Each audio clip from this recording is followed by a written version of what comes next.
कहानी की शुरुआत हीरो युगा से होती है, जो अपने लॉयल पार्टी के साथ डीमन लॉर्ड के कैसल के बाहर खड़ा होता है। मेंबर्स एक दूसरे को फाइनल बैटल के लिए हाइप करते हैं। कोई कहता है कि आज सब खत्म होगा, कोई कहता है कि हम जरूर जीतेंगे। एटमॉस्फेयर बिल्कुल वैसे ही होता है जैसे स्कूल या कॉलेज में एग्जाम से पहले फ्रेंड्स एक दूसरे को मोटिवेट करते हैं। थोड़ी देर बाद कैसल के गेट्स अपने आप खुल जाते हैं और अंदर से कई सिनिस्टर आंखें बाहर झांकती हैं।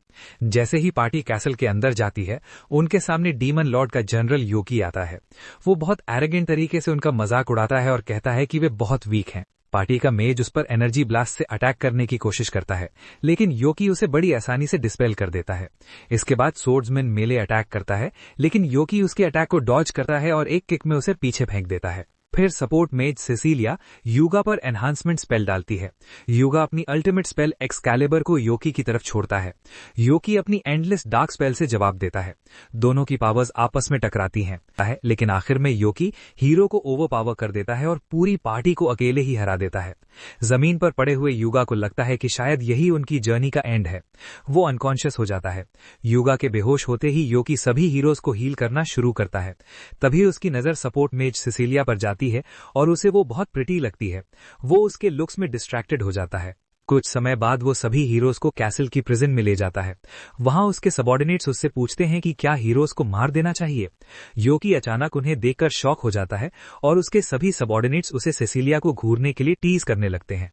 आखिर में योकी साय करता है और उन्हें आदेश देता है कि हीरोज को किसी ह्यूमन विलेज के पास छोड़ दिया जाए। वो दिल ही दिल में अपनी एंजेलिक क्रश को पेनफुल गुड बाय कहता है। एक महीने बाद डीमन लॉर्ड योकी को सीधे अपने रूम में समन करता है। वहां उसका राइट हैंड मैन जाकियल उससे पूछता है कि हीरोज कितनी बार वापस चैलेंज देने आ चुके हैं। योकी बताता है कि वे अब तक 13 बार आ चुके हैं। ये सुनकर जाकियल उन्हें वीक स्टूडेंट्स की तरह समझता है, जो लेसन नहीं सीखते। डीमन लॉर्ड सोचता है कि योकी ने अब तक हीरोज को मारा क्यों नहीं। योकी जवाब देता है कि वे इतने मिजरेबल हैं कि उसके अटेंशन के भी लायक नहीं है। डीमन लॉर्ड सुझाव देता है कि उसके सबॉर्डिनेट्स ये काम संभाल लें। ये सुनकर योकी सरप्राइज हो जाता है। वो सोचता है कि उसके सर्वेंट्स हीरोज की पावर के सामने टिक नहीं पाएंगे और वो नहीं चाहता कि प्रिटी सपोर्ट मेज को कोई नुकसान पहुंचे। वो खुद हीरोज को डिस्पोज करने की परमिशन मांगता है। डीमन लॉर्ड मुस्कुराता है और चुपचाप अग्री कर देता है। थ्रोन रूम से निकलते समय योकी हीरोज की लाइफ को लेकर वरिड होता है। वो जानता है कि वही अकेला है जो उन्हें रोक सकता है, वरना हीरोज इतने स्ट्रांग हैं कि डीमन लॉर्ड को भी मार सकते हैं। वो सोचता है कि अब उसे क्या करना चाहिए, क्योंकि डीमन लॉर्ड जल्द ही पूरी दुनिया पर रूल करेगा। अगले दिन हीरोज फिर से डीमन लॉर्ड के कैसल में लौट आते हैं। योकी सोर्ड्समैन और युगा को पीछे धकेल देता है। तभी असॉल्ट मेज मकाना काउंटर अटैक करती है। उसकी स्पेल्स की पहली वेव को योकी ब्लॉक कर लेता है, लेकिन मकाना चुपचाप दूसरी वेव लॉन्च करती है, जो उसे सरप्राइज कर देती है। फिर भी योकी टाइम पर रिएक्ट करता है और उसे ब्लॉक कर लेता है। उसकी लाइटनिंग फास्ट रिफ्लेक्सेस देखकर मकाना पूरी तरह शॉक हो जाती है। इसी दौरान योकी देखता है कि सेसिलिया अपने फ्रेंड्स को हील कर रही है और वो ब्लश करने लगता है। वो हंसता है और हीरोज का मजाक उड़ाता है और उनके अटेम्प्ट्स को फ्यूटाइल बताता है। युगा हार नहीं मानता और फिर से एक्सकैलिबर स्पेल यूज करता है, लेकिन योकी आसानी से सर्वाइव कर जाता है और कहता है कि वे उसे कभी नहीं हरा सकते। युगा कहता है कि उनके पास कोई और चॉइस नहीं है, उन्हें ईविल डीमन लॉर्ड को हराने के लिए आगे बढ़ते रहना होगा। ये सुनकर अचानक सेसिलिया की तरफ इशारा करता है और कहता है कि अगर वे उसे छोड़ दें तो आगे जा सकते हैं।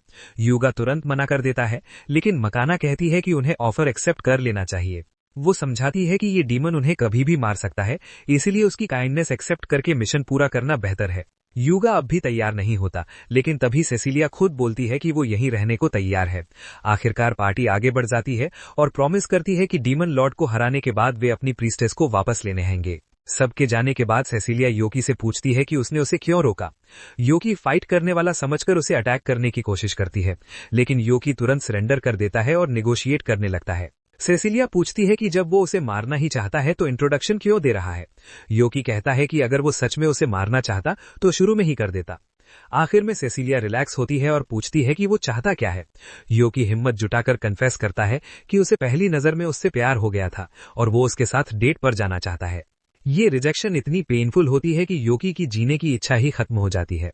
सेसिलिया सोचती है, सेसिलिया को लगता है कि योकी सिर्फ उसे ट्रिक करने की कोशिश कर रहा है, इसलिए वो उस पर फिर से अटैक करने जाती है। लेकिन जब वो देखती है कि योकी खुद को डिफेंड तक नहीं कर रहा, तो वो बीच में ही रुक जाती है। योकी उससे कहता है कि वो हमला जारी रखे और उसे खत्म कर दे, क्योंकि अब वो जीना नहीं चाहता। सेसिलिया को भरोसा नहीं होता कि कोई इतना आसानी से हार मान सकता है। तब योकी उसे बताता है कि वो पूरी जिंदगी डीमन लॉर्ड के कैसल में फंसा रहा है। उसे सिर्फ ह्यूमन विलेजेस को डिस्ट्रॉय करने के लिए बाहर जाने की इजाजत मिलती थी, लेकिन वो कभी ऐसा करना नहीं चाहता था। ये सुनकर सिसिलिया चौंक जाती है और कहती है कि सभी डीमंस ईविल होते हैं। योकी समझाता है कि भले ही उसका शरीर डीमन का है, लेकिन असल में वो किसी दूसरी दुनिया से रीइंकार्नेटेड इंसान है। ये सुनकर सिसिलिया पूरी तरह कंफ्यूज हो जाती है। योकी उसे बताता है कि वो एक डीमन के शरीर में इंसान है। तब सिसिलिया समझ जाती है कि रीइंकार्नेटेड होने की वजह से उसके पास बहुत इनक्रेडिबल पावर्स हैं। वो सोचती है कि फिर उसने डीमन लॉर्ड को खुद क्यों नहीं हराया। योकी बताता है कि अगर वो डीमन लॉर्ड को हरा देता तो उसे डीमंस का अगला लीडर बनना पड़ता और तब उसे ह्यूमैनिटी के खिलाफ भयानक अट्रॉसिटीज करनी पड़ती। इस मजबूरी की वजह से वो हेल्पलेस महसूस करता था और सोच चुका था कि बाकी जिंदगी मिजरेबल तरीके से उसी सेल में सड़ते हुए गुजार देगा। लेकिन तभी उसकी जिंदगी में सिसिलिया आई, जिसने उसे ये एहसास दिलाया कि जिंदगी जीने लायक है। अब जब उसकी आखिरी उम्मीद भी उसे रिजेक्ट कर चुकी है तो वो सबको छोड़ने के लिए तैयार है। तभी सिसिलिया उससे कहती है कि उसे जीते रहना चाहिए और अपनी पावर का इस्तेमाल ह्यूमैनिटी की मदद के लिए करना चाहिए। वो कहती है कि उसकी जिंदगी का कोई दूसरा पर्पस भी हो सकता है और वो उसे बाहर की दुनिया में सेटल होने में मदद करने का ऑफर देती है। कुछ दिनों बाद क्लैरियनिस किंगडम में डीमन लॉर्ड पर जीत की खुशी में सेलिब्रेशन रखा जाता है। किंग डार्ट्स सभी हीरोज को बधाई देता है और घोषणा करता है कि उनके सम्मान में 3 दिन का सेलिब्रेशन होगा। किंगडम के बाहर एक सिक्लूडेड जगह से योकी ये सब देखता है। वो जानता है कि सिसिलिया वहीं रहती है, इसलिए खुद को नॉर्मल ह्यूमन दिखाने के लिए वो दर्द सहते हुए अपना डीमन हॉर्न तोड़ देता है और किंगडम में एंटर करता है। इधर मकाना युगा को जीत की बधाई देती है और युगा बहुत खुश होता है। फिर वो सिसिलिया की तरफ मुड़ता है, ये जानते हुए कि ये जीत उसी की वजह से संभव हुई थी। ये देखकर मकाना खुद को इग्नोर्ड महसूस करती है। थोड़ी देर बाद योकी सिटी की एडवेंचरस गिल्ड में खुद को रजिस्टर करने जाता है। वहां का लेजी रिसेप्शनिस्ट क्लेमन जम्भाई लेते हुए रजिस्ट्रेशन फॉर्म निकालता है। योकी फॉर्म साइन करता है तो क्लेमन उसे गिल्ड कार्ड देता है और बताता है कि वो सबसे नीचे F रैंक से शुरू करेगा, जो S रैंक तक जाता है। वो समझाता है कि कमीशंस लेकर रैंक अप किया जा सकता है, लेकिन नॉर्मली एक एडवेंचरर को E रैंक तक पहुंचने में पूरा 1 महीना लग जाता है। वो उसे कार्ड संभाल कर रखने की वार्निंग देता है और गुड लक कहता है। कार्ड मिलने के बाद योकी लगातार मिशंस कंप्लीट करता है और इतना पैसा कमा लेता है कि एक इन रेंट कर सके। 1 हफ्ते बाद जब वो फिर गिल्ड जाता है तो सभी एडवेंचरर्स एक ऐसे राइजिंग एडवेंचरर की बात कर रहे होते हैं जो बहुत तेजी से रैंक अप कर रहा है। इसी दौरान योकी क्लेमन से और कमीशंस मांगता है, लेकिन लेजी रिसेप्शनिस्ट को आज पेपर वर्क नहीं करना होता और वो गुस्से में उसे पास बैठी प्रिटी लेडी से बात करने को कहता है। लेकिन योकी मना कर देता है और कहता है कि उसे क्लेमन के साथ टाइम स्पेंड करना ज्यादा पसंद है। इस बात को छोड़कर क्लेमन उससे उसकी रियल आइडेंटिटी के बारे में पूछता है, क्योंकि कोई नॉर्मल इंसान सिर्फ 1 हफ्ते में F से D रैंक तक नहीं पहुंच सकता। योकी अनजान बनने की कोशिश करता है तो क्लेमन साय करता है और कहता है कि उसने कुछ इल्लीगल नहीं किया, इसलिए वो उसे पर्सिक्यूट नहीं कर सकता। तभी एक हुड पहनी लड़की अंदर आती है और क्लेमन से योकी की मिशंस कैंसिल करने को कहती है। योकी शॉक हो जाता है क्योंकि वो लड़की सिसिलिया होती है। क्लेमन भी सोचता है कि हीरो प्रीस्टेस गिल्ड में क्या कर रही है। सिसिलिया उसे धीरे बोलने को कहती है, फिर योकी की तरफ मुड़कर उसे प्राइवेट चैट के लिए अपने घर चलने का इनविटेशन देती है। जब वे सिसिलिया की कैरेज में बैठते हैं तो योकी सोचता है कि किसी लड़की का उसे घर बुलाना कितना स्ट्रेंज है। घर पहुंचते ही एक गार्ड योकी को देखकर सस्पिशियस हो जाता है और भाला तानकर पूछता है कि वो सिसिलिया के साथ क्यों था। सिसिलिया आगे आकर बताती है कि वो उसका फ्रेंड है। तब दूसरा गार्ड अपने साथी को खींचकर दूर ले जाता है और सिसिलिया योकी को अंदर ले जाकर टी पिलाती है। वो उससे माफी मांगती है कि वो उसे जल्दी नहीं ढूंढ पाई, लेकिन योकी को बुरा नहीं लगता। वो सोचता है कि इतनी बड़ी सिटी में उसने कैसे ढूंढ लिया। सिसिलिया बताती है कि इतनी कम टाइम में D रैंक तक पहुंचने की वजह से वो पूरे टाउन में फेमस हो चुका है। इसी वजह से वो उसे एडवेंचरस गिल्ड छोड़ने को कहती है। ये सुनकर योकी पूरी तरह कंफ्यूज हो जाता है। सिसिलिया समझाती है कि डीमन लॉर्ड की हार के बाद बाकी नेशंस पावर पाने के लिए प्रॉक्सी वॉर शुरू कर चुकी हैं। वो बताती है कि युगा को रूलर्स की तरफ से विमेन, मनी और पावर के कई ऑफर्स मिल रहे हैं।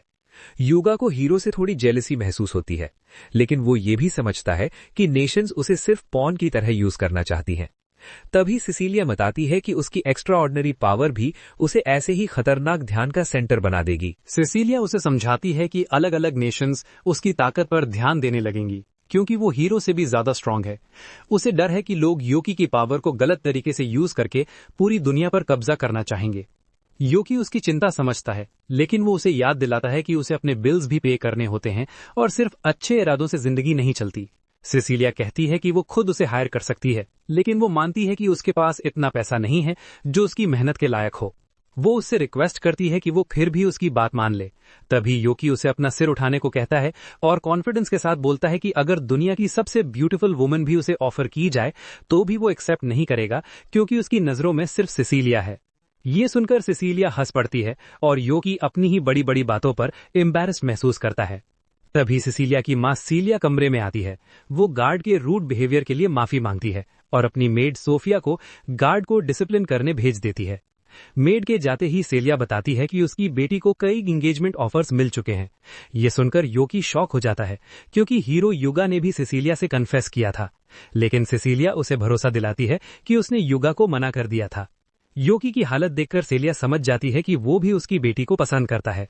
वो उसके पास बैठती है और सीधे पूछती है कि क्या वो सिसिलिया से शादी करना चाहता है। योकी और ज्यादा शॉक हो जाता है और सोचता है कि शायद ये टेस्ट है, लेकिन सेलिया कहती है कि वो साफ जवाब चाहती है। तब योकी सिर हिलाकर मना करता है और बताता है कि सिसिलिया पहले ही उसे रिजेक्ट कर चुकी है। वो समझाता है कि वो अभी एडवेंचरर बनकर एक स्टेबल लाइफ बनाने की कोशिश कर रहा है, ताकि फ्यूचर में दोबारा प्रपोज कर सके। सेलिया पूछती है कि क्या वो उसके जेनरस ऑफर को ठुकरा रहा है। योकी कहता है कि वो हमेशा सिसिलिया की फीलिंग्स का रिस्पेक्ट करेगा। आखिरकार सेलिया उसकी सोच से खुश हो जाती है और बताती है कि वो बस ये देखना चाहती थी कि वो मौका मिलते ही जंप तो नहीं कर लेता, क्योंकि वो अपनी बेटी की शादी किसी डेस्परेट इंसान से नहीं कराएगी। वो योकी को अप्रूव कर लेती है और फ्यूचर में घर आने की परमिशन दे देती है। बाद में सिसिलिया बताती है कि शायद उसकी माँ उसे पसंद करने लगी है। योकी को अभी भी उसकी माँ से थोड़ी घबराहट होती है, लेकिन वो दिए गए चांस की वैल्यू समझता है। वो पूछता है कि क्या वो उसे उसके फर्स्ट नेम से बुला सकता है। सिसिलिया मान जाती है और बदले में उसे भी फर्स्ट नेम से बुलाती है। ये सुनकर योकी खुशी से जोर से चिल्लाता है और महसूस करता है कि वो अपनी पसंदीदा लड़की के एक कदम और करीब पहुंच गया है। ये था एपिसोड 1। आगे की स्टोरी मिस न करने के लिए सब्सक्राइब करें और अगला वीडियो जरूर देखें। थोड़ी देर बाद हम देखते हैं कि योकी अपने एक हीरो क्वेस्ट के बीच में है। आमतौर पर ऐसा क्वेस्ट पूरा करने में पूरा 1 वीक लग जाता है, लेकिन योकी इसे सिर्फ 1 ही दिन में कंप्लीट कर लेता है। क्वेस्ट खत्म करने के बाद जैसे ही वो घर जाने की तैयारी करता है, अचानक उस पर हमला हो जाता है। 3 अननोन अटैकर्स उस पर एक साथ कोऑर्डिनेटेड अटैक करते हैं। योकी खुद को डिफेंड करने की कोशिश करता है, लेकिन तभी उसे महसूस होता है कि ये लोग उसे जाने पहचाने लग रहे हैं। ये वही लोग थे जो डीमन कैसल में उसके सबऑर्डिनेट्स हुआ करते थे। योकी उन्हें देखकर शॉक हो जाता है। वो उनसे फाइट नहीं करना चाहता। योकी तुरंत टाइम आउट बोलता है और अपनी ट्रू आइडेंटिटी रिवील कर देता है। ये देखकर तीनों बहुत खुश हो जाते हैं, क्योंकि उन्हें लगता था कि योकी अब इस दुनिया में नहीं रहा।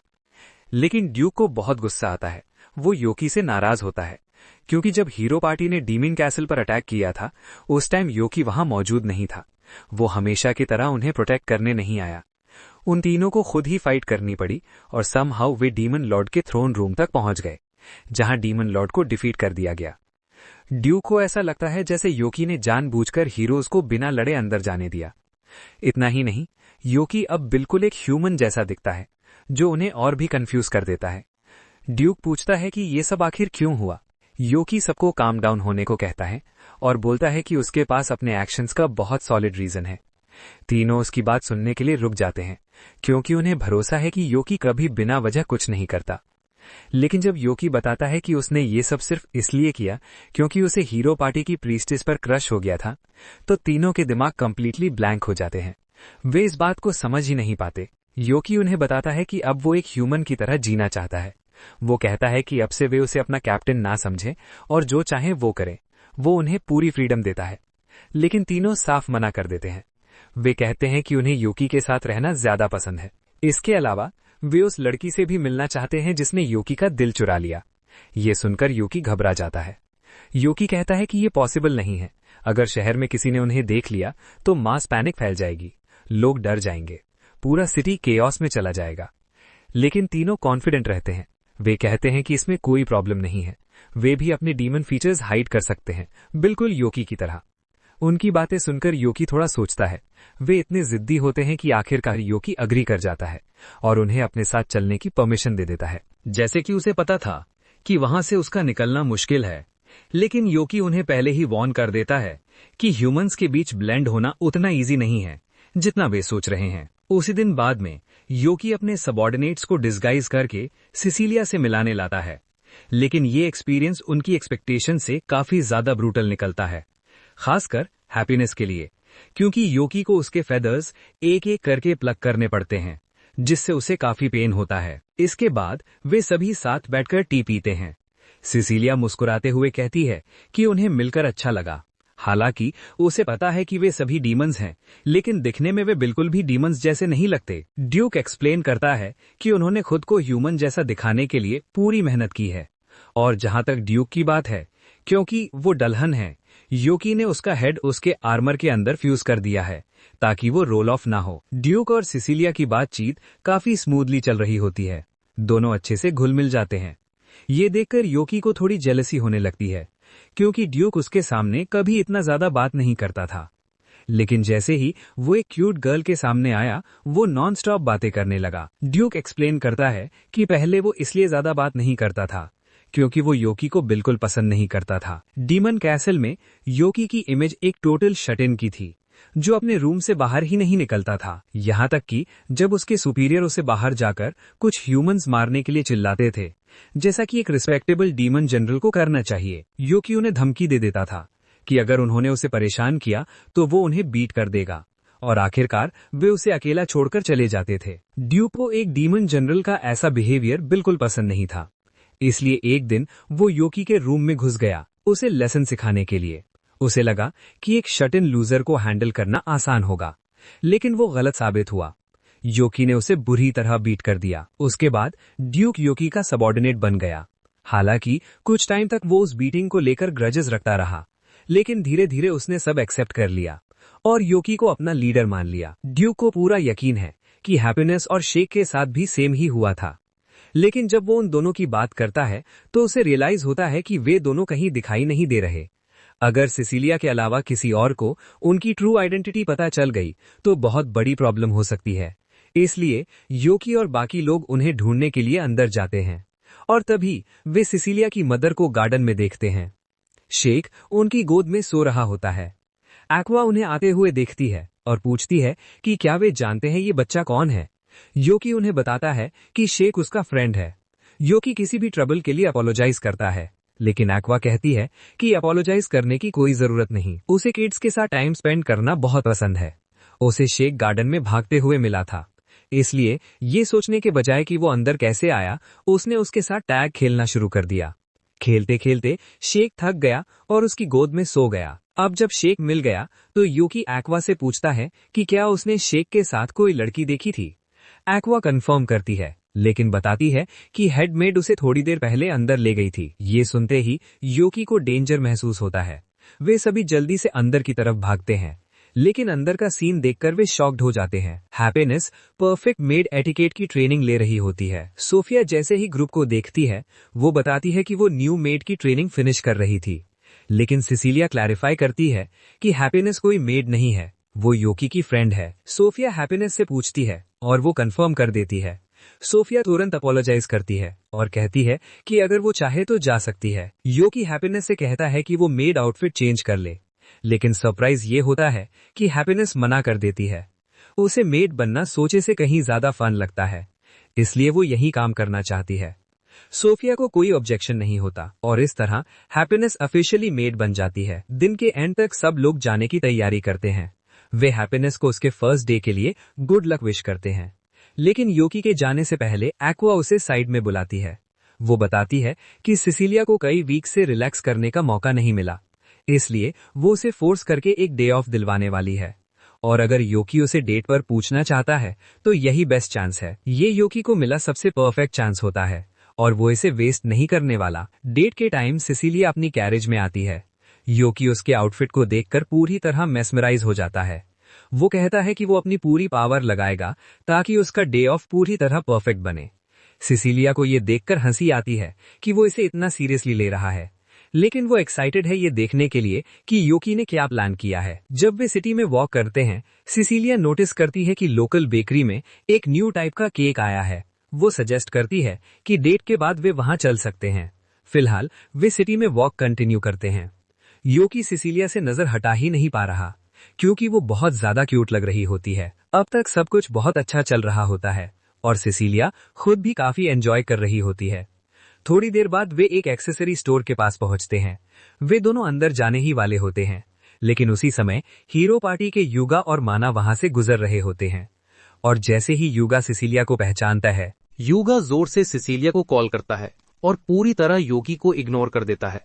वो बोलता है कि कितना क्रेजी कोइंसिडेंस है कि सबने सेम डे छुट्टी ली है, और जब सब यहीं हैं तो वो सजेस्ट करता है कि पूरा दिन साथ में स्पेंड कर लेते हैं। सिसिलिया पोलाइटली मना करने की कोशिश करती है। वो एक्सप्लेन करती है कि वो ऑलरेडी योकी के साथ टाइम स्पेंड कर रही है, लेकिन जैसे ही योकी का नाम आता है, युगा को फील होता है कि उसने योकी को कहीं पहले देखा है। योकी कैजुअली बोल देता है कि शायद ये उसका माइंड ट्रिक्स खेल रहा है। युगा थोड़ी देर सोचता है, फिर उस बात को वहीं छोड़ देता है। वो फिर बोलता है कि सबको साथ में अंदर चलना चाहिए ताकि कोई लेफ्ट आउट फील ना करे, और सिसिलिया को ऑब्जेक्ट करने का प्रॉपर टाइम भी नहीं देता, सीधे उसे पकड़कर अंदर ले जाता है। मिकाना को ये सब देखकर बहुत बुरा लगता है, क्योंकि ये वही एक दिन था जब उसने मुश्किल से युगा को डेट पर चलने के लिए कन्विंस किया था। अब ये सब देखकर उसे साफ समझ आ जाता है कि योकी भी सिसिलिया के साथ डेट पर है। वो योकी को गुड लक विश करती है और बोलती है कि अगर वो सिसिलिया को इम्प्रेस कर लेता है तो युगा को मजबूरी में उस पर ही फोकस करना पड़ेगा। योकी अंदर जाता है और फिर से सिसिलिया से मिलता है, और चूंकि वे ऑलरेडी स्टोर में है तो वो सिसिलिया को गिफ्ट लेने की ऑफर करता है।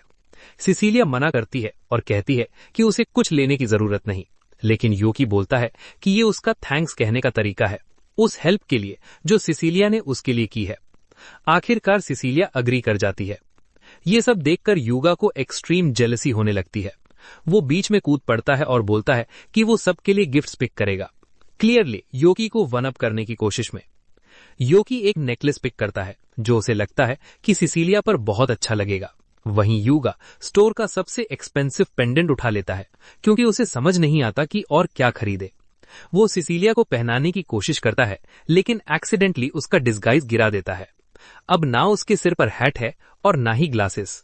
स्टोर में मौजूद सभी लोग तुरंत उसे पहचान लेते हैं, और हीरो पार्टी के बाकी मेंबर्स को भी। अचानक से पूरा स्टोर फैंस से भर जाता है। भीड़ उन्हें चेस करती हुई सड़क तक आ जाती है, और इसी केओस में योकी सिसिलिया से अलग हो जाता है। सिसिलिया को ढूंढते हुए योकी की टक्कर होती है हीरो पार्टी के लास्ट मेंबर सर रैवन से। रैवन गर्ल्स के ग्रुप से घिरा हुआ होता है और बहुत अनकंफर्टेबल लग रहा होता है। योकी डिसाइड करता है कि वो उसकी हेल्प करेगा। वो भीड़ का अटेंशन युगा की तरफ डाइवर्ट करता है और रैवन को पकड़कर एक एली में भाग जाता है। भीड़ से बचने के बाद योकी एक्सपेक्ट करता है कि रैवन उसे थैंक्स बोलेगा, लेकिन रैवन बिल्कुल साइलेंट रहता है। योकी सोचता है कि शायद वो ज्यादा बोलने वाला टाइप नहीं है, लेकिन जैसे ही योकी वहां से जाने लगता है, रैवन उसे रुकने को बोलता है, और तभी योकी समझ जाता है कि रैवन ज्यादा क्यों नहीं बोलता, क्योंकि उसकी आवाज टीनेज गर्ल जैसी है। वो क्राउड्स में बोलने से अवॉइड करता है क्योंकि उसे डर है कि लोग उसका मजाक उड़ाएंगे, लेकिन योकी का ऐसा कोई इंटेंशन नहीं होता। आखिर हर किसी के अंदर कुछ न कुछ इनसिक्योरिटी होती है। रैवन को राहत मिलती है कि उसे योकी जैसा अंडरस्टैंडिंग इंसान मिला, लेकिन तभी योकी को याद आता है कि उसे सिसिलिया को ढूंढना है, और वो फिर से भागना शुरू कर देता है। उसके बाद पूरा दिन बिना किसी प्रॉब्लम के निकल जाता है, लेकिन अगली मॉर्निंग योकी को पता चलता है कि सिसिलिया को फीवर हो गया है, कल के पूरे स्ट्रेस की वजह से। वो पहले से ही ब्रेकिंग पॉइंट के करीब थी, और इतने सारे फैंस को एक साथ हैंडल करना उसके लिए ज्यादा हो गया।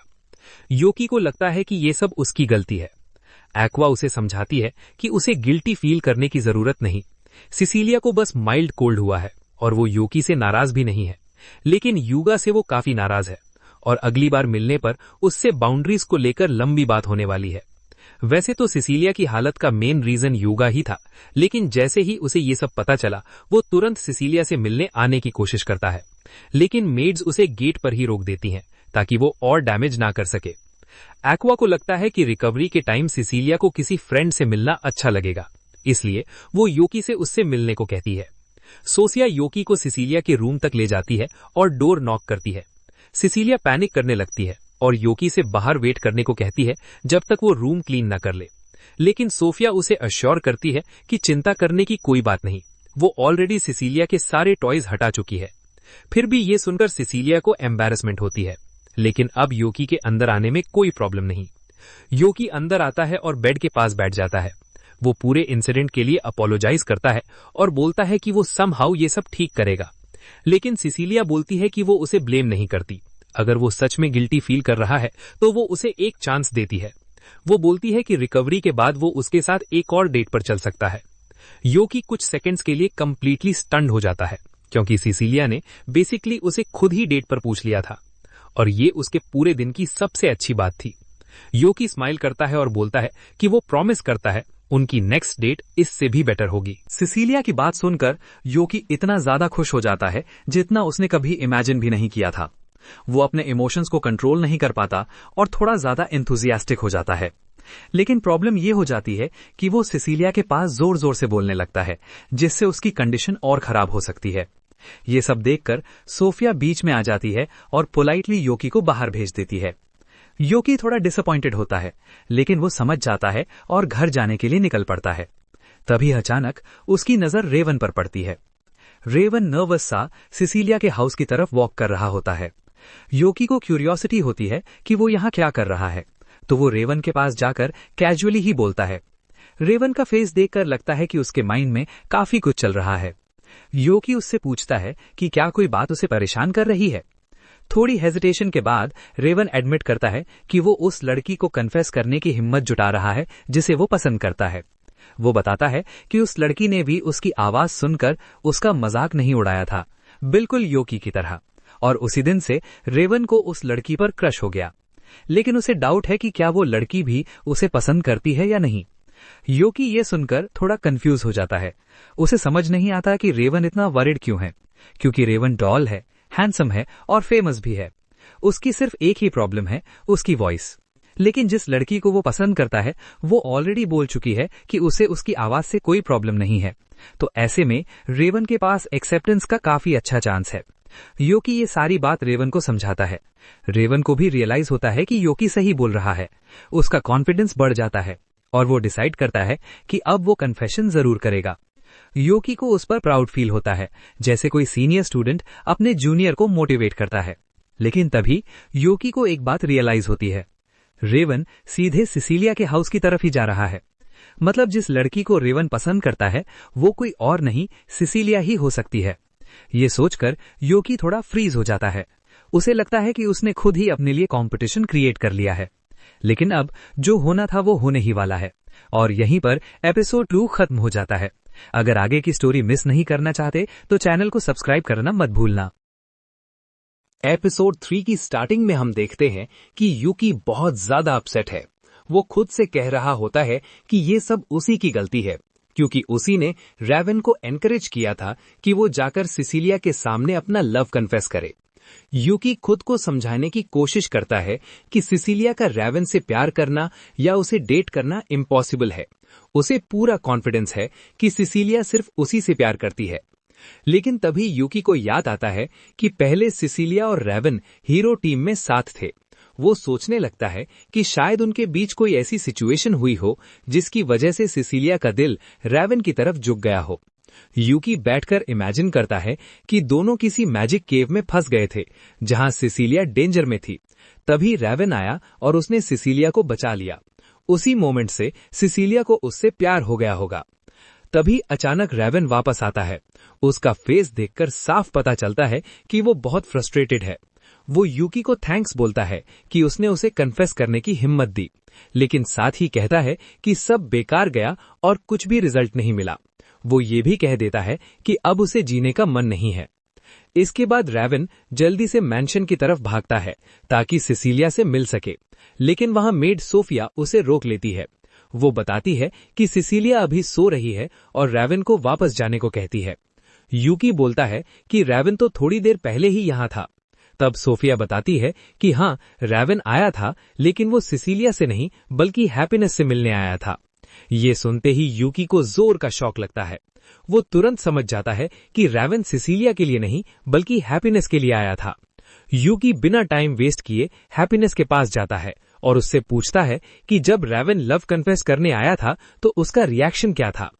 हैप्पीनेस बताती है कि उसने उससे बात करने से मना कर दिया और